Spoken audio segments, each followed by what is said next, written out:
Mission शोलिस और जेसी श्वाइनफेल्डर का एक मिशन है। फ्राउनहोफर इंस्टीट्यूट के ये रिसर्चर सांस की बीमारी का पता लगाना चाहते हैं। जिस तरीके पर ये रिसर्च कर रहे हैं वो बीमारी की खोज में क्रांति ला सकता है।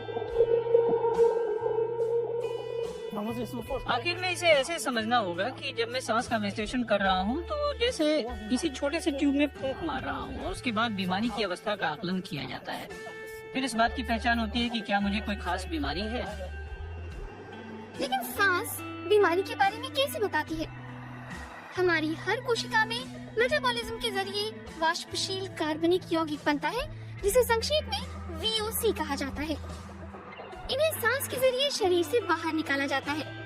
इसमें तकरीबन 200 तरह की VOC होती है। हर इंसान के लिए इसका कॉम्पोजिशन अलग होता है। अगर कोशिका को कोई नुकसान हो जैसे कि किसी संक्रमण या कैंसर की वजह से, तो ट्रेस गैसों का मिश्रण भी बदल जाता है। एक खास तरह के फिंगरप्रिंट बनते हैं। आमतौर पर ये पहला लक्षण दिखने पर होता है और इसे किसी खास बीमारी जैसे कि कोविड-19 या कैंसर की बीमारी के पैटर्न के लिए बायोमार्कर के तौर पर इस्तेमाल किया जा सकता है। हालांकि अब तक कोई ऐसी तकनीक नहीं आई है जिसका इस्तेमाल खास बीमारी की व्यवस्थित तरीके से पहचान करने में की जा सके। इसके पीछे कारण है सांस का विश्लेषण की प्रक्रिया का अत्यंत जटिल होना।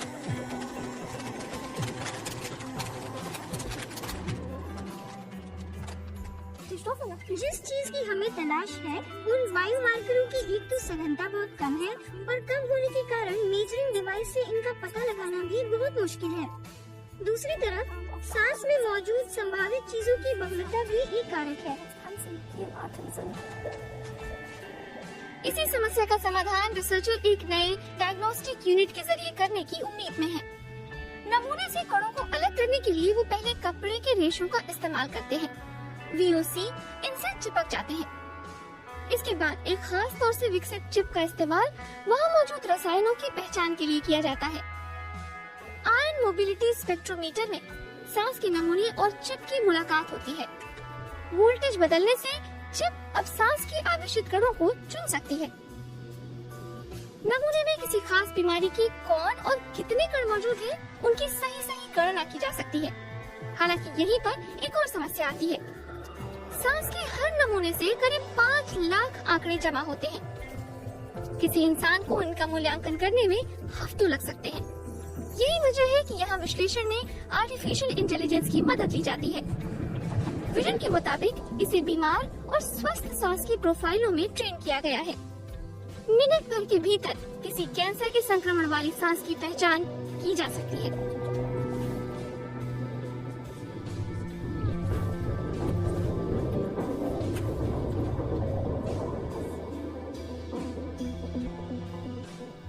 क्या आप स्वस्थ और बीमार में फर्क देख सकते हैं? इसी पीक से आप इस फर्क को समझ सकते हैं। क्लिनिकल प्रैक्टिस में सांस का विश्लेषण शुरुआती संदेह का जल्दी से पता लगाने में खास तौर से बहुत उपयोगी हो सकता है। इसके बाद आप आगे दूसरे उपाय कर सकते हैं, जैसे कि संदेह के बाद लंग एंडोस्कोपी की बारी आती है। हालांकि मैं इन भारी भरकम प्रक्रियाओं को महज कुछ मरीजों तक सीमित कर सकता हूं और ज्यादा से ज्यादा मरीजों को इन प्रक्रियाओं के बोझ से दूर रख सकता हूं। सांस के लिए एक डायग्नोस्टिक यूनिट की कल्पना अगले कुछ सालों में सच्चाई बन सकती है।